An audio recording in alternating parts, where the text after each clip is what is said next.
মাহাত্ম্য শুনতে হয়, নাহলে হয় না। আর যদি একাদশী করার পরে পালনটাও ঠিক মতো না হয়, তাহলে একাদশী কিন্তু ভালো থাকে না।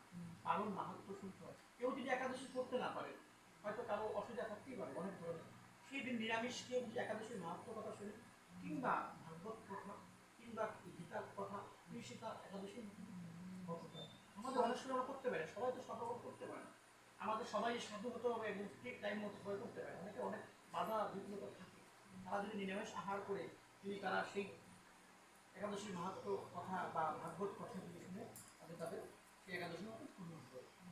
বলছে যুধিষ্ঠির, এটা তো যুধিষ্ঠির সবসময় কৃষ্ণকে একাদশীর মাহাত্ম্য কথা বলে বলতে বলতে যুধিষ্ঠির কৃষ্ণকে বলছে, যে কৃষক, যে পৃথিবীতে এমন একটি উপায় হলো যে উপায়ে সব পাপ একবারে খণ্ডন হবে। তখন বলছে যুধিষ্ঠিরকে কৃষ্ণ বলছে, তুমি এমন প্রশ্ন করলে তাদের শোনো।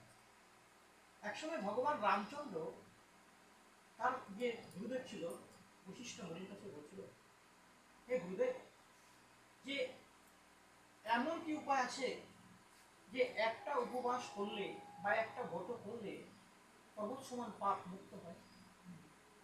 তখন রামচন্দ্র বলছিল, মানে বশিষ্ঠ বলছিল, তুমি তো স্বয়ং ভগবান, তোমার কথা, রাম নাম যদি একবার কেউ গ্রহণ করে বা বলে, তার কি আর পাপ করার সাধ্য থাকে? তোমার নাম যদি যে জপ করবে তার পাপ তো থাকবেই না। যেহেতু তুমি আমার শিষ্য, যদি আমাকে বলেছো, আমার তো বলতে হবে।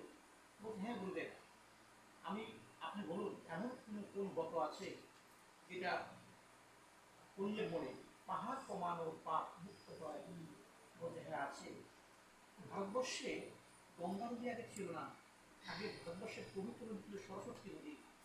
সরস্বতী নদী সেই উদ্যান গতিতে বহিত, গঙ্গা নদী এসেছে অনেক পরে। আগে জলের দেবতা ছিল সরস্বতী স্বয়ং, আমরা গঙ্গা দেবী বলি না, সরস্বতী দেবী ছিল জলের দেবতা। সরস্বতী নদীর তীরে ভদ্রাবতী নামে একটি নগর ছিল। সেই নগরের রাজা ছিল দুষ্টধূম।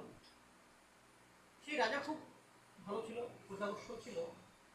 তার রাজ্যে আরেকজন মানে বৈশ্য ছিল, মানে জমিদার শ্রেণীর মানুষ, তার নাম ছিল ধর্মপাল। সে কি করতো, খুব ধার্মিক ছিল। সে বিষ্ণু মন্দির স্থাপন করতো। সেই সময় কৃষ্ণের নাম রামের জন্ম হয়নি।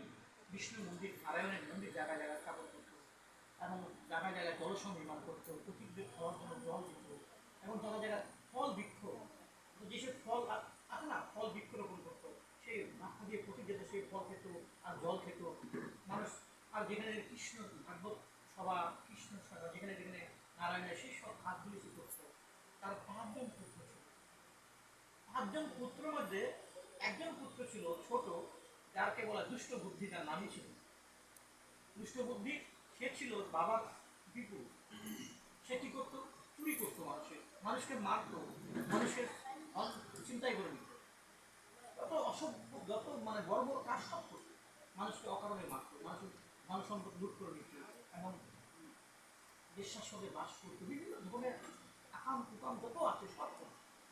এবং বারবার তাকে রাজা তাকে ধরতো, ধরার পর তার বাবার জন্য তাকে ছেড়ে দিত, আবার তাকে ধরতো, চুরি করতো, আবার ছেড়ে দিত। এক সময় এমন অত্যাচার করা শুরু করেছে, রাজা বহুদিন কারাগারে নিক্ষেপ করে দেয়। তখন বলছে, একে আর ছাড়া যাবে না, এরপরে ছাড়ার পরে তার সঙ্গে আর কেউ কথা বলে, তাকে ভয় করতে হবে, মানে ভয় করতে বলে তাকে, তার সাথে কথা বললাম, তার সাথে কথা বলে তাকে যে সবাই চলে যেত, একদম এমন ঘৃণার চোখে দেখলো, সত্যি তো আমার সঙ্গে কথা বলে না, কেউ ইস্যু করে না, তখন আমি এত পাপ করেছি। তখন সে কি করে, বনে চলে যায়। বনে চলে যায়, বনে চলে যাও, তার পাপ কাজ তো শেষ হয় না। সে যেটা পায় ওটাই মারে, ওটাই খায়, পশু পাখি মেরে খাচ্ছে। আর ওইদিকে তার পিতা, আর সে ভগবানকে ভাব করে বলছে যে আমার কোন পূজায় এত, আমি কি পাপ করেছি? আমি সবসময় মানুষের ভালো করেছি, আমি সবসময় বিষ্ণুকে স্মরণ করেছি, বিষ্ণু মন্দির বানিয়েছি, মানুষদের কত সেবা করেছি। এই ভগবান, হে বিষ্ণু, আমার পুণ্যের কি কিছু অংশ আমার ছেলেকে? পিতা মাতা সবসময় ছেলেদের ভালো কথাই বলে, যতই কষ্ট থাকে না পিতা মাতা, ছেলে কোথায় আছে, কিভাবে আছে, সবসময় ভালো থাকো, হয়তো বাবার জামা নেই, ছিঁড়া জামা আছে, বাবার জুতা হয়তো কিনে রেখে দিয়েছে, আর ছেলে যদি ভালো জামা পড়ুক, ছেলে যদি ভালো একটা জুতা পড়ুক, এটাই তো বাবা মা চায়, মানে বাবা মাকেই চায়। ব্যবহার করে ভগবানের কাছে বলছে, হে ভগবান, আমার ছেলে কি উদ্ধার হবে, আমার ছেলে কি সুন্দরী দাও, ভগবানও আর থাকতে পারলেন না। সেই সময় তার মনের মধ্যে একটু ধার্মিক বৈরাগ্য ভাব কৃষ্ণ মন্দির মধ্যে উদয় করলেন। এবং সেই সময় এক জঙ্গলের মধ্যে এক আশ্রম ছিল, সেখানে এক মণি ছিল, মণির সঙ্গে মণি যখন গঙ্গা চান করে এসে ভগবতী চান করে এসে উপস্থিত হলো, বলো তুমি কে? বলছে আমার নাম বিষ্ণু, আমি আমি আমি পাপি, আমি অনেক পাপ করেছি, আমি আমার নগরে থাকতে পারি না, জঙ্গলে বাস করি, আমি অনেক পশুদের হত্যা করেছি, অনেক মানুষকে মেরেছি, অনেক মানুষের ধন চুরি করেছি, আমাকে ওই পাপ থেকে উদ্ধার করার জন্য তুমি কি রক্ষা, আমি এত পাপ করেছি, আমার মনে হয় আমার এই উদ্ধার করার জন্য কোনো আর কোনো পন্থা নেই, কোনো গত নেই। বসে আছে আছে তুমি যদি মোহনী একাদশী করো, মোহনী একাদশী করলে